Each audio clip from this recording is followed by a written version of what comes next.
Hello again, everybody. Zack Attack is here with my WWE TLC review for Sunday, October 22nd from the Target Center in Minneapolis, Minnesota. I actually drove by the Target Center when I was in Minnesota recently. I didn't go in because I was under construction at the time. And no, I'm wearing this as a joke because TLC didn't stand for T-Bars, Left Eye, and Chili. Nope. This stood for tables and lounge and chairs. Oh my! We didn't see a lot of those to the main event, which makes me want to make a point to WWE. Stop giving most of the extreme pay-per-views to Wall, because the pay-per-views don't live up to their namesakes. Wall had extreme rules. There was not a lot of extremeness about that pay-per-view, not a lot of extreme stiff matches on that card. And when it did, it fell flat. Just ask Bliss and Bayley. Then, tables, lines, and chairs Wall had it, and there was not a lot of TLC until the main event, because as I mentioned on last week's Wall review, there was no tables match, no chairs match, and no ladder match. Just the TLC with all three involved. And heading in from last Monday, we were like, okay. We had one big hyped main event, and the rest was like, okay. Then Friday arrived with news about changes in the card due to a virus scare. I did read rumors about Bray Wyatt being sick, but I know this meningitis was also going to affect Roman Reigns, taking them both out of the TLC card. So we had, in exchange for that, to make up for the big draw being the Shield reunion not happening this evening, building up for weeks, and it was being built until shit happened with the illness. You can't predict people getting sick. You had a return that we knew was going to happen eventually, but it happened as a certain GM, as you see by the subtitle, was a honorary member of the Shield. It made a dream match between two former leaders of the Bullet Club. So, despite all the hindrances, I think they put on a decent show. Make me like 3 little clunkers. The main event was kind of loony, but it was still okay way to end. I think we would have added more to it, maybe, because it would have been, the Shield. But hey, they worked like WrestleMania 32. They had to do what they had to work with the cards they were dealt, because they had a lot of injuries hindering WrestleMania 32. Not as many as this pay-per-view. This pay-per-view didn't have as many, but still. But with all that, I gave this pay-per-view a 6.5. I gave Hell in a Cell, which I was there live, a 7, because they had 2 epic Hell in a Cell matches. If they had maybe one more epic match, maybe I would have given a few more points. You had 1 epic match. The rest was decent. There was 3 little clunkers. First is in our kickoff. Before we get to that kickoff match, there was a segment announced for the kickoff show that got cut because they were focusing on the changes. Changes to the card. A PowerPoint presentation from Drew Gulak. I actually like Gulak's gimmick. Like when he first debuted it, it was kind of stupid. It's all 4 Battle 205 Live gimmick.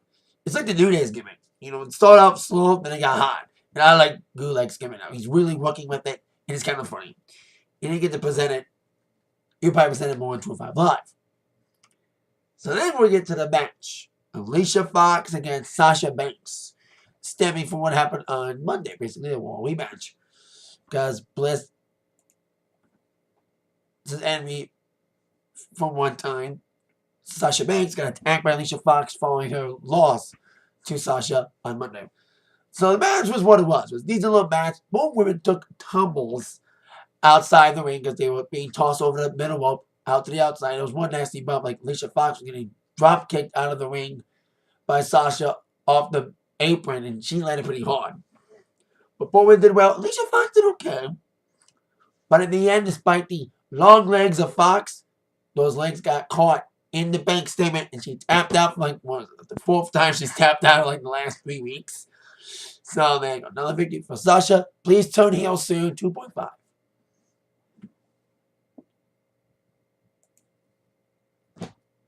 So now let's get on down to the main card. We're another women's match that's kicking off the card with Emma in her first ever singles pay-per-view match. That's an accomplishment in itself. But she was basically the guinea pig to the slaughter for the main roster debuting Asuka. Because they avoided the fact that Asuka has killed Emma before in NXT. And Asuka got a great ovation. And the match itself wasn't a short squash. I think a lot of people were expecting it to be like 3 minutes. But they gave Emma a little more offense than she should have had. She actually had a few little shining moments. You know, countering some big moves from Asuka. But the inevitable did happen. Despite Emma's best efforts, Asuka came back with a big moves, a hip attack, and big strikes, leading to the Asuka lock and the victory for Asuka. At least Emma didn't get seriously hurt like last time she got in the ring with Asuka. Asuka took it easy on her, I think, because she knew from last time, and plus Asuka kind of worked stiff. And she knew that, like I said, when she hurt Emma before in NXT. Like, she wasn't as stiff. So at least Emma got away with Asuka without any permanent damage. She didn't get actually murdered. Although we almost saw it with Braun Strowman later on. So 3.0 for this one. Decent opener. At least Emma had some offense in, but he never would happen. But Asuka looked good in her debut. You got the crowd reaction. And hope that she steamrolls in the division, heading towards a possible title run for the Raw Women's Championship. And now, we had a reoccurring segments throughout the evening involving Elias, which I'll get to later on because we did have a match. These segments led up to a match. But before we get to that certain match, we had the second match on the main card being a cruiserweight match with Cedric Alexander and with Swan teaming up with the Brian Kendrick and Jack Gallagher, who's got a new theme. It's new theme's okay. But they had to switch out his own theme because he's now a heel. And for both cruiserweight matches, this and the cruiserweight title match, we had the 205 Live commentary team. Vic George and making his WWE pay-per-view debut, discounting NXT takeovers, Nigel McGuinness. Yay! This was actually a fun tag team match. For a cruiserweight match, the crowd was into it for once. A cruiserweight match, people gave a shit about. Finally! Because they let the guys work. You know, Cedric and Swan were flying all over the place, and both teams had a great double teaming, especially later on towards the match. Kendrick and Gallagher looked really good in there, worked well together, some great isolation, double teaming work on two. Cedric at one point isolating him till Swan got the big tag in. Both guys were flying. It was a quick little tag match. They got a lot of time though. You know, at least it was like longer than a War match between these two teams. But despite the heels' best work, especially a big nasty headbutt from Gallagher, I thought the heels were going to get the victory. But instead, Gallagher got a big kick from with Swan, and then Brian tried to go in with the Captain Suck at one point. But then he ate the lumbar check from Cedric at the end after Kendrick got taken out. And the 1-2-3 victory for the good guy team, Cedric and Rich. Hopefully, Gallagher and Kendrick can get their heat back on 205 Live. Maybe with a rematch, 50-50 booking. Anyway, 3.3 for this one. No, I'll give it 3.5. Because it was actually a 205 cruiserweight match that actually people gave a shit about and what's sitting on their hands. Because it was good action, great double teaming, and they let these guys fucking work. This is what works, WWE, in the cruiserweight division. Let these guys do the flips. Let these guys put on great matches without hindering them. You've been hindering them on a chain ever since you get them on the main roster this past October. And now you let them break the chains. Continue that. And make up for the fact that Never walked out in Aries 2. Anyway, it's kind of sucky the heels lost. They got a lot of heat going in this match, and they kind of lost it. Need to regain it. Now on to our next matchup for the Raw Women's Championship as Alexa Bliss, or should I say Alexa Biscuit Butt Bliss, the nickname that Mickie James was giving her, with a gun, said Mickie James for the Raw Women's title. Alexa even mentioned Biscuit Butt, and she said, like, I like my butt, it's cute. Sending a bunch of men to get a lot of boners at that moment. Not me, though. Because that ass, though, as many people would say about Bliss's ass. It's being memes all over the place, you know. Men probably squirting at a moment when she said that. Anyway, this match was not that bad. Bliss did pretty well. You know, she's still kind of green, but hey, she had a great veteran to work with Mickie James. They had a little bit of a history going back to SmackDown this past January when Bliss returned Mickie to the main roster, bringing her back as El Luchador, following her one-off return to NXT at one point against Asuka. NXT TakeOver Toronto, leading to the main roster return in January. Mickie did well. She looked really good despite being targeted. The arm got targeted at one point by Bliss. And that was the selling point for the match. And Mickie sold that pretty well. And then came back with some big kicks. Even going for the Mick DDT. But then the ending was getting... It was kind of the heelish way for the victory to happen. So Mickie was getting back in the game after a fury from Bliss, even trying a twisted Bliss off the top rope and missing. They were on the corner. Bliss's hair was being pulled by Mickie. But then, as referee was trying to get Mickie to break up the hair hold, Bliss would counter, sending James shoulder first into the post, capitalizing on that with the DDT and the victory for Alexa Bliss. The inevitable did happen. You know, like we all knew James was going to lose, but Mickie James looked pretty good in there. And hopefully, she had, up until this point, up until she appeared on the wall after No Mercy, she was getting the Dudley Boys treatment. You know, a legend coming back only to lose as a jobber to the stars. But this is the first significant storyline in months. And she actually got a good reception tonight, especially at her post-match promo, saying, I didn't make history tonight as the 7-time women's champion, trying to tie with my girl Trish Stratus for the most women's title reigns. But this ain't my last go-around. I'm not old news yet, Bliss, basically. So it was a great match. I'll give that a 3.3. You know, Bliss did pretty well, and I'll give Mickie all the credit in the world, too.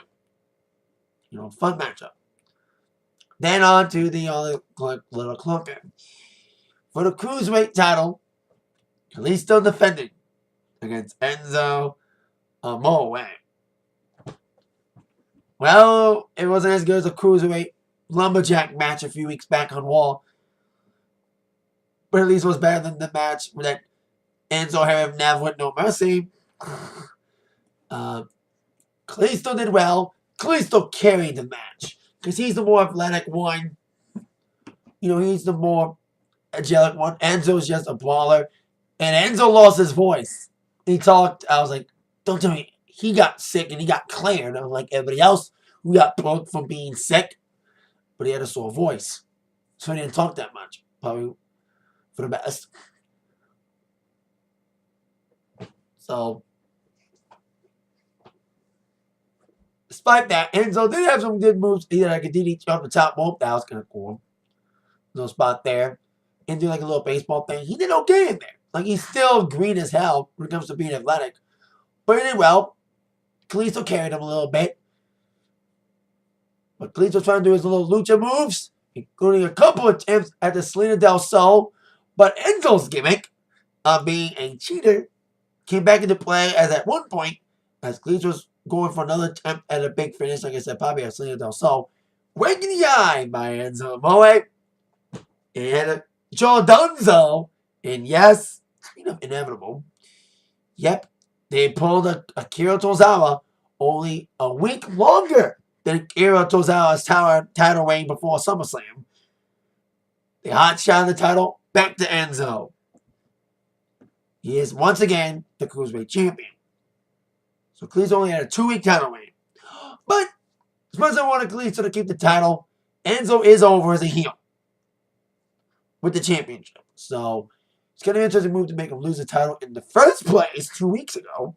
It was probably stemming from the now infamous Neville walkout.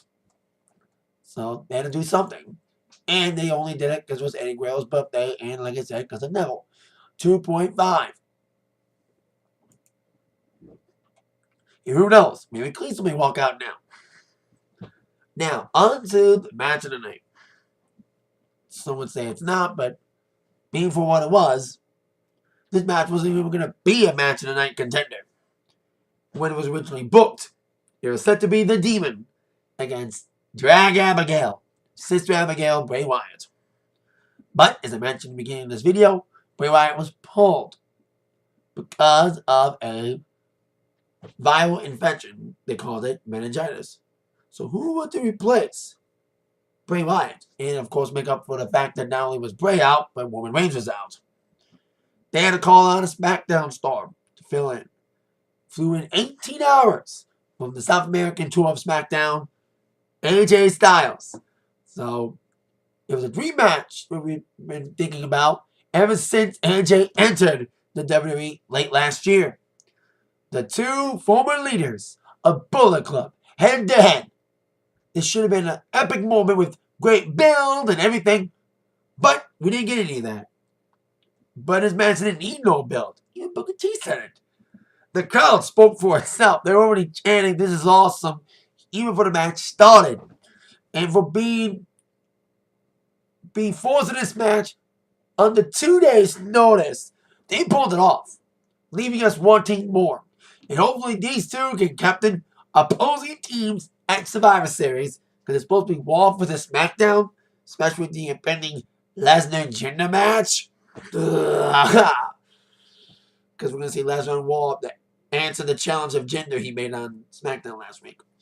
So, anywho, Balor, who still came out as the Demon, despite the fact he wasn't facing Sister Abigail now, had a fun match with AJ. Before I get to that, I want to mention one little botch Kalisto made. Kalisto did like a move with Enzo, like a little tornado move.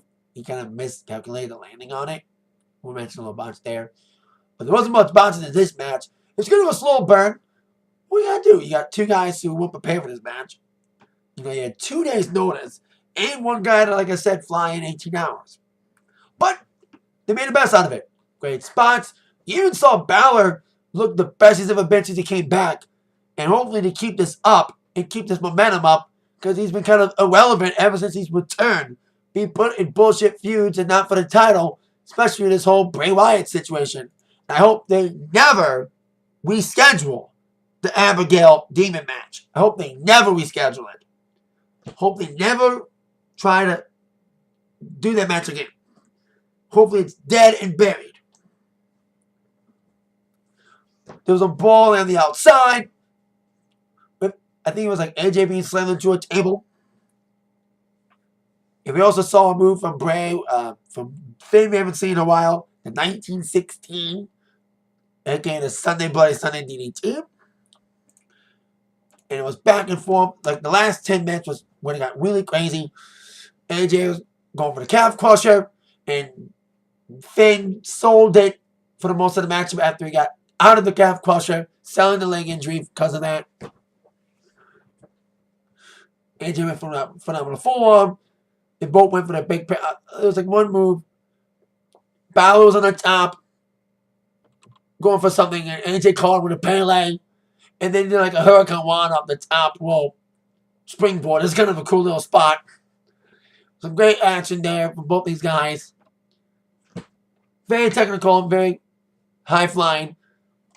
But despite AJ's best efforts to try to steal a victory on a Raw guy, on a Raw pay-per-view, being a SmackDown guy and all, the SmackDown guy eventually ate a pain, following big drop kicks from Balor. The coup de grace, was cinched in the victory for Demon Balor. And they ended by two sweeting each other.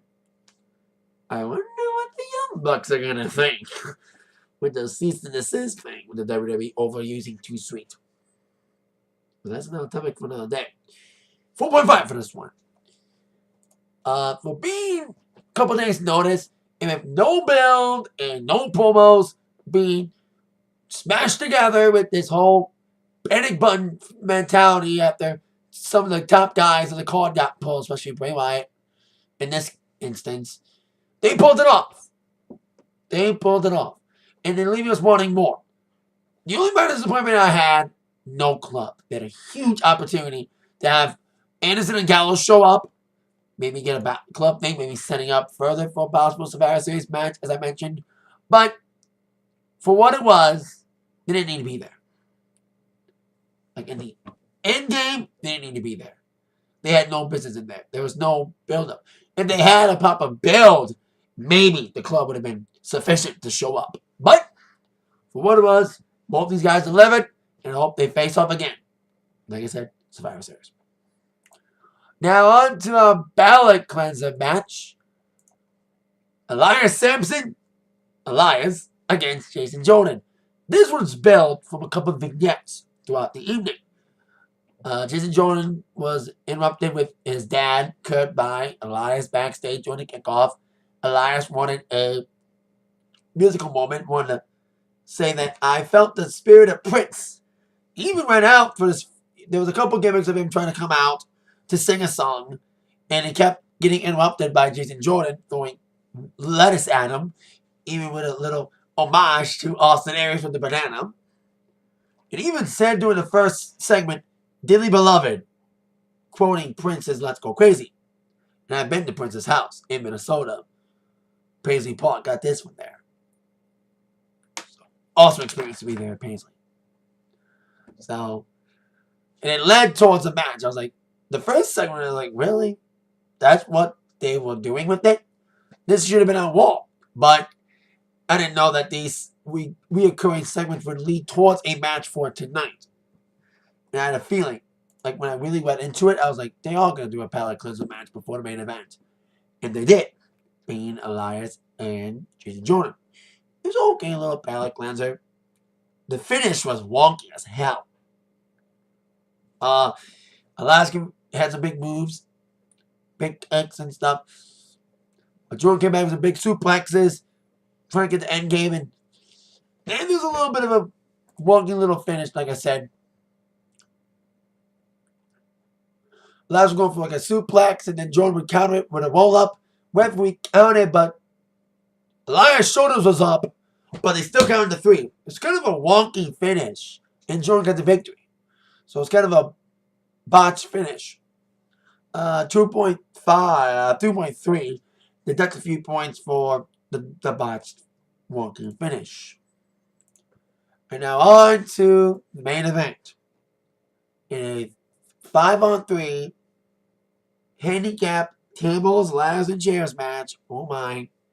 We had the team up, the Intercontinental Champion, and daddy-to-be to a baby girl, The Miz, teaming up with the Bar, Sheamus and Cesaro. They're still announcing him as Sheamus and Cesaro and not The Bar. And they were with the Strowman and the returning Kane. Taking on Seth Rollins and Dean Ambrose of The Shield, with Kurt Angle filling in for Roman Reigns. They still did the Shield entrance. And yes, Kurt Angle put out his Shield cosplay and came out with the Shield protector as given to him in a backstage segment by Seth and Dean. Now, that was weird. Seeing it. We didn't get Angle's theme. That's the only disappointment at the time. And with Angle in, it kind of killed all the storyline with the Shield reunion and the reason why Kane came back to attack Roman Reigns because of The Undertaker. Mentioned on Monday. And I think they may have a new feud for Kane stemming from this match because of Roman's situation. And for what it was a wild one. A wild, loony little matchup. But what you expect? It was a 5-on-3 match. You expected a beatdown at one point. There was a lot of crazy spots, too many to mention. But here's some of my favorites, and most notable. It started with a brawl early. And they were like grabbing chairs like crazy. because you had the lack of muscle for the Shield. Reigns is the muscle. The tough guy that can handle Strowman and Kane. With him gone, equalizers were there with chairs. They brought it outside a little bit.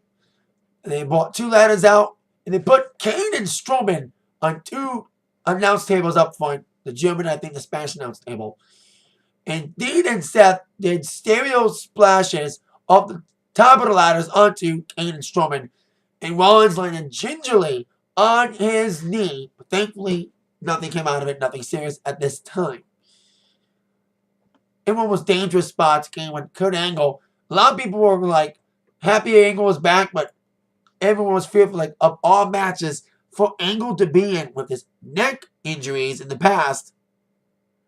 You put him in a tables, ladders, and chairs match. Angle didn't take that many bumps. He kind of did. Yeah, he had a little fury. He took everybody to German Suplex City before he got taken out for half the matchup with a running power slam onto a table on the outside by Braun Strowman. I applaud Angle for taking that spot, leaving the other 2 members of the Shield prone to a 5-on-2 3 beatdown. And there was a little botch with tables in this matchup. The first table botch came when Sheamus, as always, going for a double Celtic cross / Razor's Edge. I think it was Ambrose. Hope I got that right. And they were doing it, and the table didn't break. They slammed Ambrose on the table, but the table didn't break. It kind of fell to its side. I even heard a little "you fucked up" chance. But Sheamus is all just busted up and we bounded with putting the table up in the corner and Strowman spearing Ambrose through the table, breaking it. So they kind of rebounded from that little botch there. But then the team started to break down after Rollins and Ambrose made the comeback, trying to outrun the numbers. Kane was going to hit Ambrose with a chair, but Ambrose ducked it and Kane accidentally hit Strowman. Strowman shoved Kane, and this would be an ongoing story in the match. There's an intention with Kane and Strowman after the end of a chair shot by Kane. So then they all brawled on the outside. They brawled on the ramp, and they even brought out a freaking garbage truck. Miz said in a pre-match promo with his guys, saying he was going to tweet the Shields, Rollins, and Ambrose and Angle like the trash they are with a surprise. And he brought out a trash truck. Even the trash guy wore a Miz shirt. That was kind of funny. They even put Rollins and Ambrose in the truck at one point, but they got out of it and climbed on top of it and splashed onto everybody. But then the Strowman Kane story came back to life. Because I think, Kane was going to feud with Roman Reigns till he got hurt. So I think he's going to have a feud with Strowman. They would be a more dominant tag team, but I think the feud would be, supplementary because Roman's out. So Kane and Strowman had a little ball on the outside. Kane choke slamming Strowman off the stage, breaking a little bit of the announcer stage, and pulling a John Cena from TLC 2010 on Wade Barrett, cutting one of the little chair structures on the Titantron, rolling it down under Strowman. Strowman still got up. Strowman's been through worse. Hell, he was in a freaking ambulance crushed by Roman when he pushed the ambulance onto a truck, almost murdering Strowman. Well, Strowman almost got murdered again. Basically, after Strowman turned on Kane and all that, the team basically turned on Strowman with a 4-on-1 beatdown on Strowman after he beat up everybody. And Strowman got tossed into the trash receptacle, and it closed on him. He basically got buried in the fucking trash truck, where Sheamus is all being the leaders of it. And even the crowd was chanting, "That was murder! little faint, that was murder after Strowman got crushed in the trash receptacle. That was gnarly. So with Strowman out of the match, even if Sheamus is all taken out, Miz was left all alone to Rollins and Ambrose until Sheamus all got back up and started the isolation game yet again, 4-on-2. And then Angle came back with his own music. That's what I was feeling. After, when it was the 4-on-2 beatdown, I had a feeling that Angle was going to come back out eventually in the matchup, and then he was going to come back with his own music. And that's what happened. Just moments after I had that thought pop into my head. Angle took everybody out, including an Angle slam. He took everybody out on the ramp, including a Angle slam onto a table to Sheamus, I think. Oh, Cesaro. Another little table botch as well, need to mention. Strowman did a double choke slam to Seth and Dean. Seth went through a table, but Dean's table didn't break, and Dean hit his head on the table. He hit his head on the floor, too. So it's kind of a gnarly little table botch again. So then when Angle came back, he isolated Miz.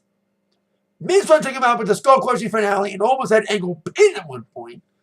But an Angle would turn it into the ankle lock onto Miz. Until Miz would counter it and kick Angle out of the ring, and Angle almost got hurt really hard. We went through the middle rope. He almost fell really hard on that, but he recovered quickly. So then, Ambrose and Rollins got back in, taking out Miz with all the major finishers. The clothesline knee, dirty deeds, and the ankle slam. But they weren't done yet. They let Miz suffer the triple powerbomb. Complete with Angle doing the woman reigns, ooh, ah, and doing the triple powerbomb and the victory for the mini shield and Kurt Angle. 3.5. It was a cluster, but it was a fun little cartoony cluster. Some decent little spots. The action was okay. We may get a Braun Strowman Kane feud out of this. Because like I said, with Roman Reigns out, I think that's what they were going for. When Kane interrupted the Strowman Roman cage match last week. And he inserted himself in the TLC match with the stipulation added that if Strowman wins, Kane would be the fifth guy. Although he wasn't known the fifth guy yet. And he took out Roman Reigns. It's probably going to lead towards a feud with them. Maybe a short-term feud. Because of doing a great Khali with Kane. Making him come back for maybe a month. At least longer than Khali. He was only back for a day. In Battleground in July. So, but now with Roman out for a while, we don't know when he's going to get cleared again. That's why I haven't seen JoJo either. For a while. We may get a Strowman Kane feud for the time being. Until Roman returns. So, there you go with that. See what happens with Survivor Series. But first, we gotta get to Raw. As the road to Survivor Series officially begins tomorrow night. With Lesnar's answer to Jinder's challenge. With that being said, that was it for my WWE TLC review. With that in mind, you've all been attacked by the review from Zach. See you all later. Bye-bye.